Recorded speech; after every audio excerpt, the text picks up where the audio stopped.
Hello, students. So, today we are going to discuss the next topic of our chapter Life Processes of Biology, class 10th. ठीक है बच्चा लोग, तो हम लोगों ने जो पिछले 2 लेक्चर्स थे हमारे लाइफ प्रोसेस चैप्टर के, उसमें हम लोगों ने न्यूट्रिशन की एक तो बहुत ही डिटेल में हम लोगों ने उसके बारे में पढ़ा था कि वो होता क्या है, कितने टाइप्स की न्यूट्रिशन है, सब कुछ इंक्लूडिंग दैट, राइट। और जो हमारा सेकेंड लेक्चर था उसमें हम लोगों ने पढ़ा था about the different requirements for photosynthesis, what is photosynthesis, what is the equation of photosynthesis, और सारा कुछ जो उसमें रिक्वायर्ड होता है वो क्या क्या है, वो हम लोगों ने ऑलरेडी डिटेल में पढ़ लिया है। Now if you people remember, just recall one thing and tell me what are the essential requirements, what are the essential requirements for photosynthesis। ये हमने सेकेंड लेक्चर में बहुत डिटेल में पढ़ा है, तो just tell me what are the different requirements for photosynthesis। So what are the different requirements for photosynthesis? They are water, we need carbon dioxide, then we need chlorophyll and sun। ये 4 बहुत ही ज़्यादा important चीज़ें हैं जो हम लोगों को photosynthesis करवाने के लिए, जो प्लांट्स ने अपना खाना बनाना है वो बनाने के लिए, ये 4 चीज़ें उनको बहुत ही ज़्यादा एसेंशियल रिक्वायरमेंट्स है, ये बहुत ज़्यादा चाहिए। और इनमें से अगर एक भी चीज़ एब्सेंट है so it is going to make them difficult, वो अपना खाना ईजिली बना नहीं सकते। ठीक है, तो हम लोग 1 बाय 1 ये सारी जो 4 की 4 एसेंशियल रिक्वायरमेंट्स हैं इनके बारे में डिटेल में पढ़ेंगे। तो आज जो हम लोग सबसे पहले जिसके बारे में पढ़ने लगे हैं वो हमारे पास है क्लोरोफिल। आज हम लोग पढ़ेंगे कि क्लोरोफिल कैसे एक एसेंशियल रिक्वायरमेंट है फोटोसिंथेसिस के प्रोसेस के लिए। ठीक है, सबसे पहले तो हम लोगों ने पढ़ा था कि क्लोरोफिल प्रेजेंट कहाँ पे होता है, कहाँ पे प्रेजेंट होता है। अगर तुम लोगों को याद हो, जो हमारा पिछला लेक्चर था उसमें हम लोगों ने इसको डिटेल में पढ़ा था, that where is chlorophyll present. So chlorophyll किस में प्रेजेंट होता है? क्लोरोप्लास्ट में। याद आया? और ये क्लोरोप्लास्ट किस में प्रेजेंट होते हैं? लीव्स में बच्चे। सो सबसे पहले क्लोरोफिल प्रेजेंट किस में है? क्लोरोप्लास्ट में। और क्लोरोप्लास्ट किस में प्रेजेंट है? लीफ में। नाउ अगर तुम लोग जो लीफ होता है, हमारे पास पत्ता होता है, उसका एक क्रॉस सेक्शन माइक्रोस्कोप के अंदर ऑब्जर्व करोगे, लीफ को जब काटोगे और उसका एक पूरा का पूरा अंदरला जो सिस्टम है, पूरी की पूरी जो उसका स्ट्रक्चर है, उसको एक माइक्रोस्कोप के अंदर when you are going to observe, you are going to observe that the layer of the leaf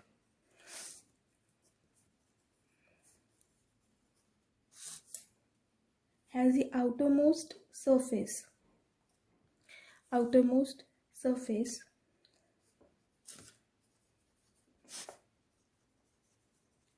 और इस outermost surface को हम लोग बोलते हैं epidermis.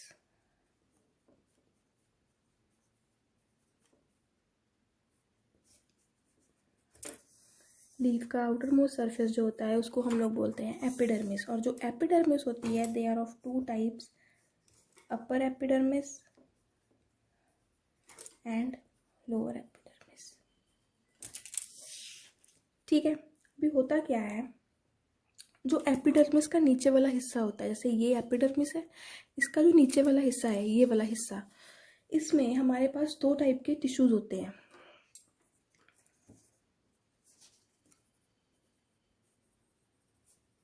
So below the epidermis we have a tissue which is known as mesophyll, and इसमें sorry 2 type के cells होते हैं, One cell is called as palisade and the another one is known as spongy.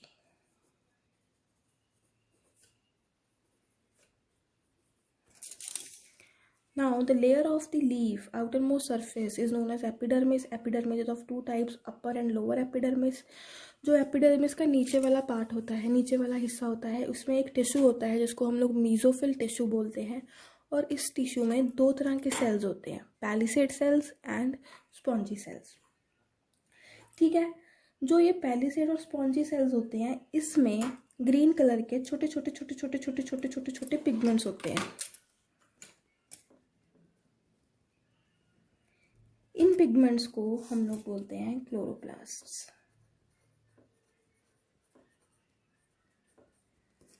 So the surface of the leaf, outermost surface, is known as epidermis. Epidermis is of two types, upper and lower epidermis. Below the epidermis there is a tissue which is called as mesophyll tissue. This tissue is having two types of cell, one is palisade and the another one is spongy, and these cells they have a green pigment in them which is known as chloroplasts, right? And chloroplast में आगे क्या होता है, chlorophyll, which is the site of what? Photosynthesis.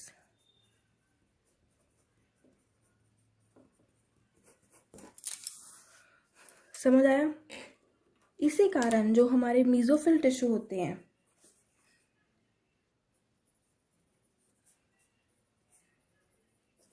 the mesophyll tissues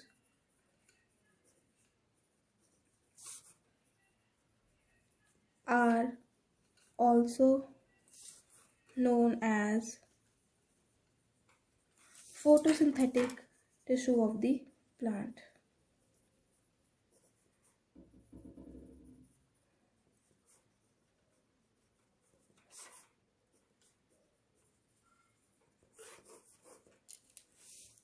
समझ आया?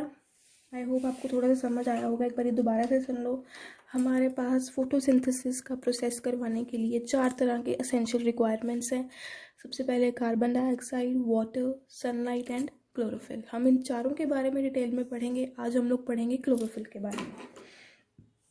Chlorophyll हम लोगों को पता है प्रेजेंट कहाँ पे होता है, लीव्स में जो क्लोरोप्लास्ट होता है उसमें प्रेजेंट होता है और इसका कलर ग्रीन होता है।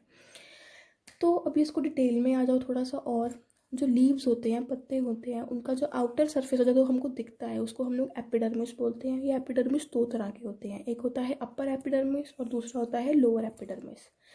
एपिडर्मिस के नीचे एक टिश्यू होता है जिसको हम लोग बोलते हैं मीसोफिल, और इस टिश्यू में दो तरह के सेल्स होते हैं। एक सेल का नाम है पैलिसेड और दूसरे सेल का नाम है स्पॉन्जी। इन दोनों सेल्स के बीच में ग्रीन कलर का पिगमेंट होता है जिसको हम लोग क्लोरोप्लास्ट कहते हैं। और क्लोरोप्लास्ट के अंदर क्या होते हैं, chlorophyll.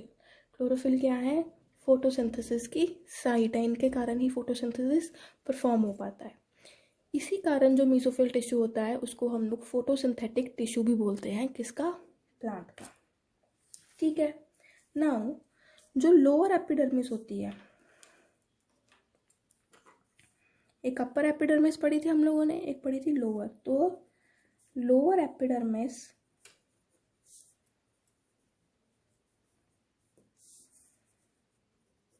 of the leaf has stomata in them which are surrounded by two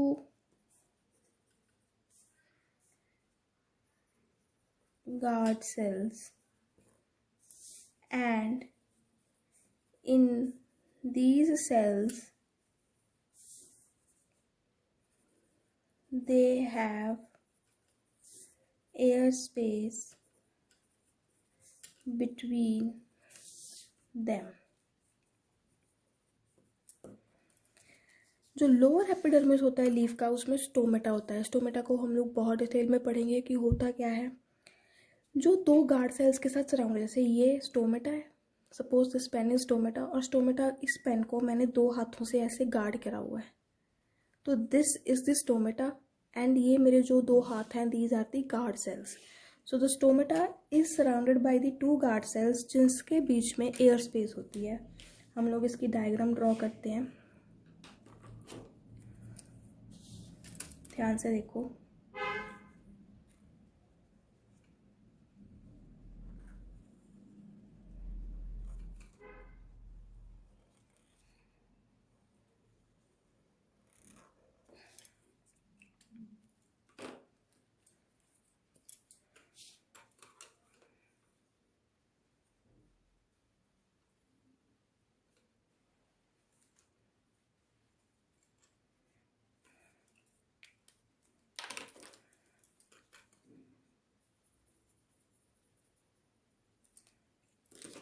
Now these are the 2 guard cells. These are the vacuoles. This is the nucleus, right? They have the chloroplast in them. And this is the opened stomata. Open और close stomata को हम लोग आकर detail में discuss करेंगे. फिलहाल के लिए आप सिर्फ इसकी ये डायग्राम अपने माइंड में रखना कि स्टोमेटा दिखता कैसा है, ठीक है. Now the lower epidermis of the leaf में स्टोमेटा होता है जो कि 2 गार्ड सेल्स के साथ गार्डेड होता है और जिसमें एयर कैविटी होती है, एयर स्पेस होती है उनके बीच में, ठीक है. Now what is happening, listen carefully.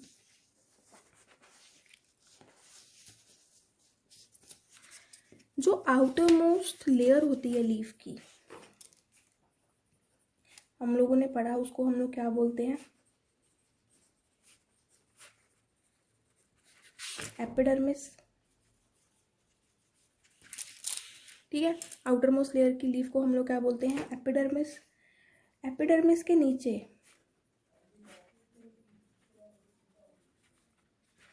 क्या होता है, कौन सा tissue, yes, mesophyll tissue.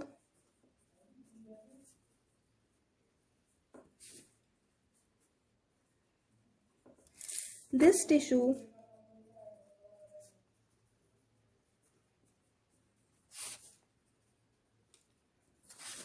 has 2 types of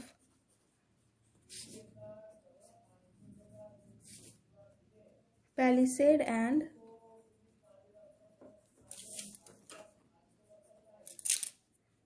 spongy cells that contain what? Yes, they contain chloroplast, right? And chloroplast contains what? It contains chlorophyll, and it is the site of photosynthesis, and that is why the mesophyll cells are also known as photosynthetic cells. अभी हम लोग photosynthesis और ये सारा जो chlorophyll है, ये requirement कैसे है, इतनी एसेंशियल क्यों है क्लोरोफिल की रिक्वायरमेंट फोटोसिंथेसिस के लिए, हम लोग एक एक्टिविटी परफॉर्म करते हैं. उस एक्टिविटी से आप लोगों को और बहुत अच्छे से क्लियर होएगा, ठीक है. जो भी हम लोग ये 4 एसेंशियल रिक्वायरमेंट्स के बारे में पढ़ेंगे, वाटर कैसे रिक्वायरमेंट है, कार्बन डाइऑक्साइड कैसे है, सनलाइट कैसे है, क्लोरोफिल तो हम लोग पढ़ ही रहे हैं, ये सब चीज़ें हम लोग एक एक्टिविटी के साथ परफॉर्म करेंगे जिसके साथ आपको बहुत अच्छे से क्लियर हो जाएगा. और बच्चे, ये activity exam point of view से बहुत इंपॉर्टेंट है, पूछ ली जाती है, तो इनको अच्छे से पढ़ना.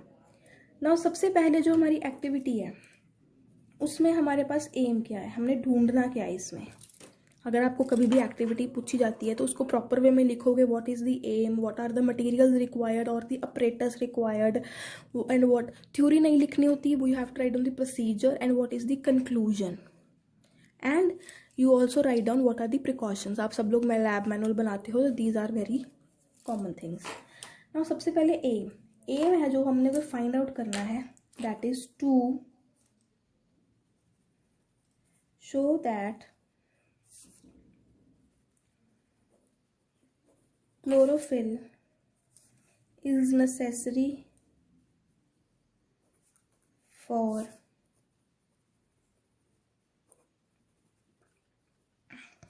फोटोसिंथेसिस। फोटोसिंथेसिस के लिए क्लोरोफिल नेसेसरी कैसे है ये हम लोगों ने शो करवाना है। Next it what are the materials required. Activity perform करवानी है। अब ये तो है नहीं कि हम लोग ऐसे फूंक मार के या हाथों से ऐसे ऐसे करके कुछ कर लेंगे। We need materials, proper materials are required. अभी सबसे पहले मटेरियल्स कौन कौन से रिक्वायर्ड है हमारे पास। सबसे पहले हम लोगों को एक पॉटेड प्लांट चाहिए। पॉटेड प्लांट मतलब जिसमें प्लांट लगा हो प्रॉपरली, रूट्स हो, सब कुछ हो, पॉटेड प्लांट चाहिए हम लोगों को। ठीक है, विथ वेरीगेटेड लीव्स। कौन सी लीव्स? वेरीगेटेड। बच्चे वेरीगेटेड लीव्स वो लीव्स होती हैं जिनका डबल शेड होता है। जैसे कहीं कहीं पे वो ग्रीन है, कहीं कहीं पे वो येलो कलर की हैं, तो ऐसी लीव्स को हम लोग वेरीगेटेड लीव्स बोलते हैं। और ऐसा टाइप का प्लांट अगर आप लोगों ने यूज़ करना हो तो you can use a croton plant, क्योंकि उसमें बहुत ही अच्छी तरह की लीव्स होती हैं जिसको आप लोग ये एक्टिविटी परफॉर्म करवाने के लिए यूज़ कर सकते हो। So we need a potted plant with variegated leaves. कौन सी लीव्स होती हैं? They are partly green and partly white. Like then you need beaker, test tube, alcohol, iodine solution, petri dish and water। ठीक है, ये सारी चीज़ें हम लोगों को रिक्वायर है। अब हम लोगों ने करना क्या है? What is the procedure? What are we going to do? One by one we are going to write down the steps, और आपको बहुत ही ईजिली समझ भी आ जाएगा। ये बहुत ईजी पार्ट है। सबसे पहला हम लोगों ने क्या करना है? First step, take a potted plant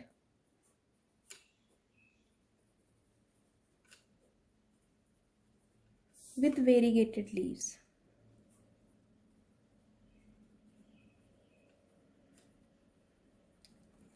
गमला लिया जिसकी लीव्स कौन सी है? Variegated. Now keep the plant in a dark room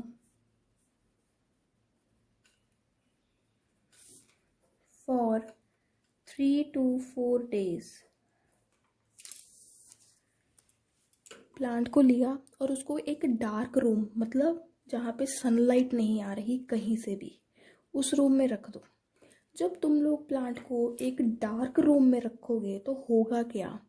जो ऑलरेडी स्टोर्ड स्टार्च है उस प्लांट में, ऑलरेडी स्टोर्ड फूड है, food is stored in the form of starch, you people know.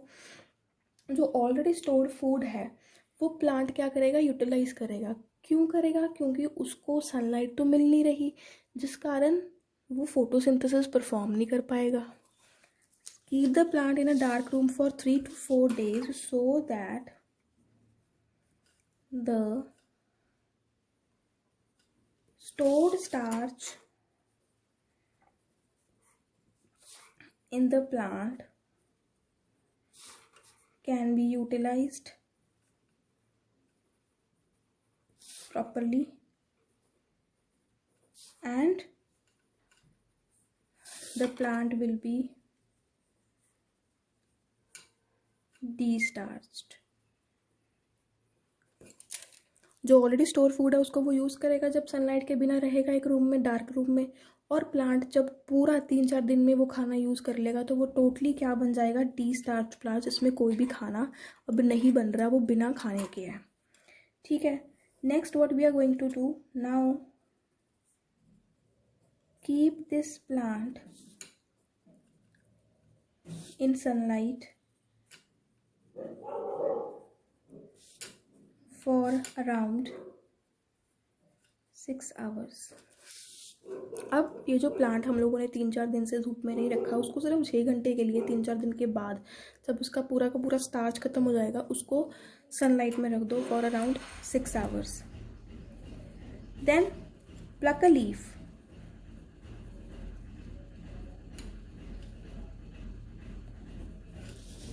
from plant and put the leaf in boiling water। उस गमले में से एक पत्ता तोड़ो और उस पत्ते को एक बॉइलिंग वाटर, जिसमें हम लोगों ने पानी बॉईल करने के लिए डाला हुआ है, उसमें डाल दो। ठीक है। नेक्स्ट हम लोगों ने क्या करना है, now the leaf after taking out from boiling water, जब पानी जो बॉइल्ड वाटर में हम लोगों ने लीफ डाला हुआ है उसमें से बाहर निकाल लो और एक बीकर में अल्कोहल डाल के उस पत्ते को उसके बीच में डाल दो। करो क्या, take out the leaf from boiling water and put in the beaker containing alcohol।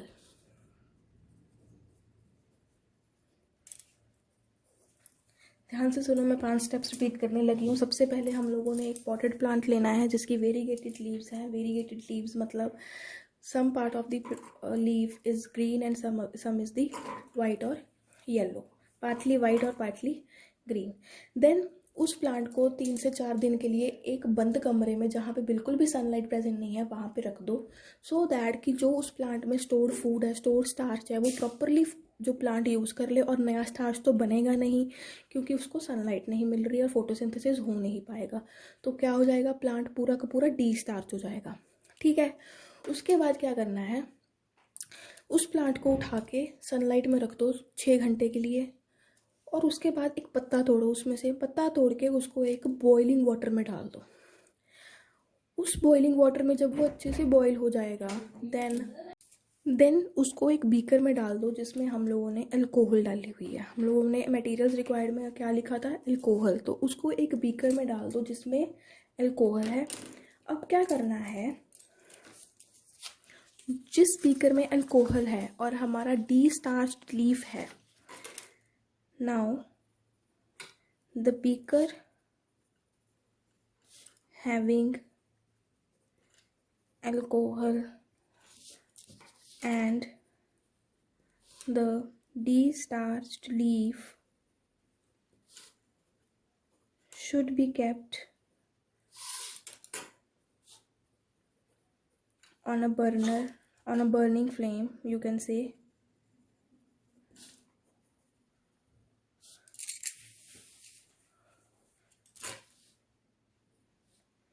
so that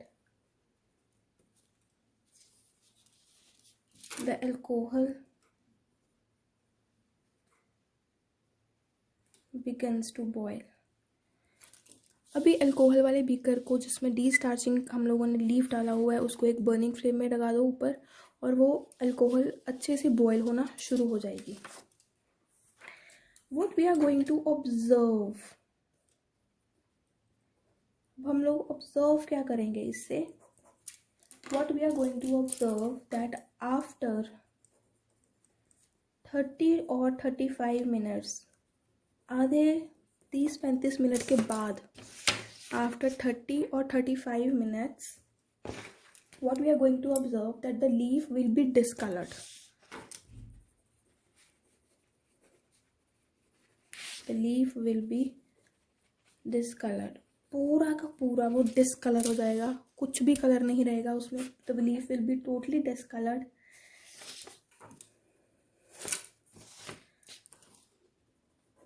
means the green color of the leaf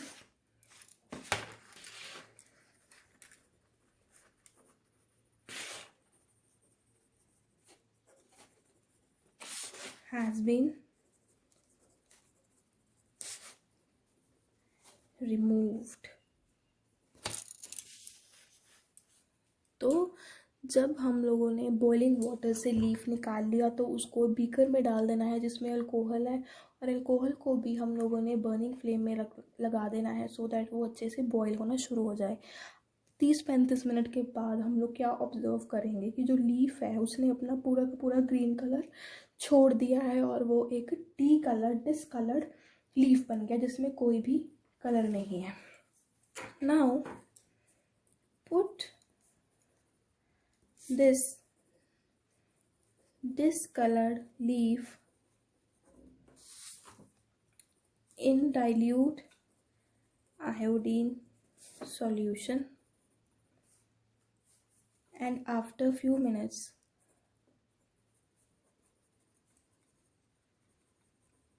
what we are going to observe, we will observe that सबसे पहला point, the part of the leaf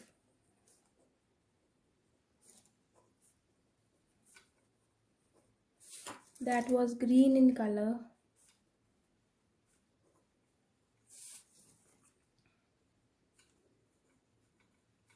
turned blue black,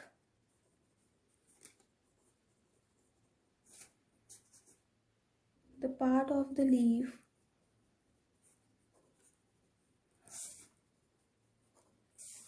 that was white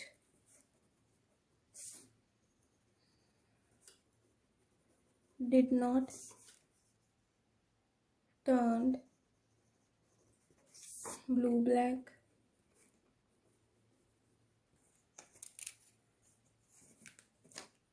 अब जो leaf के part ने blue black colour show करा iodine solution डालने के बाद, वो इसलिए शो करा क्योंकि उस ब्लू ब्लैक पार्ट में ग्रीन कलर था और ग्रीन कलर में क्लोरोफिल था, और ये क्लोरोफिल क्या प्रोड्यूस कर रहा था, स्टार्च प्रोड्यूस कर रहा था। और जिस पार्ट का लीफ का जो पार्ट लीफ का जिसने कोई भी कलर चेंज नहीं किया आयोडीन सॉल्यूशन के डालने के बाद, वो पार्ट में कोई क्लोरोफिल प्रेजेंट नहीं था और उसने कोई भी स्टार्च प्रोड्यूस नहीं किया। बच्चे लोग, ये पूरी की पूरी जो एक्टिविटी हम लोगों ने परफॉर्म करवाई है, ये पूरी की पूरी एक्टिविटी इसलिए परफॉर्म करवाई है सो दैट आपको ईजिली ये पता लग जाए कि हम लोग एक एक्टिविटी के रिगार्डिंग कैसे पता लगा सकते हैं कि क्लोरोफिल एक बहुत ही इम्पॉर्टेंट पार्ट है फोटोसिंथेसिस का। तो इसमें हम लोगों ने सबसे पहले एक पॉटेड प्लांट लिया वेरीगेटेड लीफ से, इसमें पार्टली वाइट पार्टली ग्रीन। उस पॉटेड प्लांट को हम लोगों ने 3 से 4 दिन के लिए एक बंद कमरे में, जहाँ पे कोई भी रोशनी कोई भी लाइट नहीं थी, वहाँ पे रख दिया। वहाँ से निकालने के बाद 3-4 दिनों के बाद हम लोगों ने उस प्लांट को 6 घंटे के लिए धूप में रख दिया। उसके बाद हम लोगों ने एक पत्ता तोड़ा उस प्लांट का और उस पत्ते को हम लोगों ने किस में डाल दिया, बॉइलिंग वाटर में। उस पत्ते को बॉइलिंग वाटर से निकालने के बाद हम लोगों ने अल्कोहल सॉल्यूशन में डाल दिया और उस अल्कोहल सॉल्यूशन में को हम लोगों ने गर्म करने के लिए अल्कोहल को बॉईल करने के लिए रख दिया। जब अल्कोहल अच्छे से बॉईल हो गई तो हम लोगों ने ये ऑब्ज़र्व किया कि जो उसमें लीफ डाला हुआ था हमने, वो बिल्कुल ही अपना कलर छोड़ चुका है और वो डिसकलर्ड प्लांट हो गया। फिर हम लोगों ने क्या किया, हम लोगों ने आयोडीन सॉल्यूशन के थोड़े से ड्रॉप्स उस पत्ते के ऊपर डाले और हम लोगों ने ये ऑब्ज़र्व किया कि जहाँ जहाँ पे तो क्लोरोफिल प्रेजेंट था, ग्रीन कलर था, वहाँ पे तो उस लीफ ने आयोडीन सॉल्यूशन डालने के बाद ब्लू ब्लैक कलर चेंज करा अपना, और जहाँ पे क्लोरोफिल प्रेजेंट नहीं था, स्टार्च प्रेजेंट नहीं था, वो जगह लीफ की कुछ भी चेंज कलर नहीं कर पाई अपना। जिसके हम लोगों को पता लगता है that chlorophyll is necessary for photosynthesis.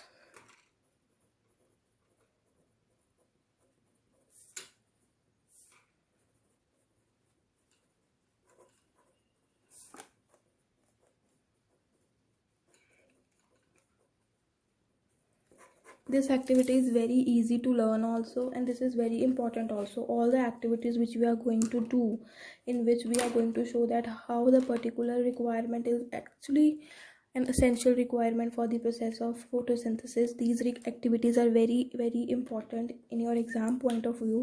तो इनको अच्छे से याद कर लेना, अच्छे से समझ के याद करना, पढ़ना। और ये है भी बहुत इजी, मैंने आपको 4-5 बार ये एक्टिविटी एक्सप्लेन कर दी है। आई होप आप लोगों को समझ आई होगी। ठीक है, अभी नेक्स्ट लेक्चर में हम लोग पढ़ेंगे how carbon dioxide is essential requirement for the process of photosynthesis. उसमें मैं आप लोगों को और अच्छे से बताऊंगी दैट स्टोमेटा का स्ट्रक्चर कैसा होता है, सब कुछ उसमें गार्ड सेल्स कैसे हैं, ओपनिंग स्टोमेटा, क्लोज स्टोमेटा, वो आपको और अच्छे से उसमें पता लगेगा। ठीक है, so go through these lectures very carefully because these lectures are very very very important.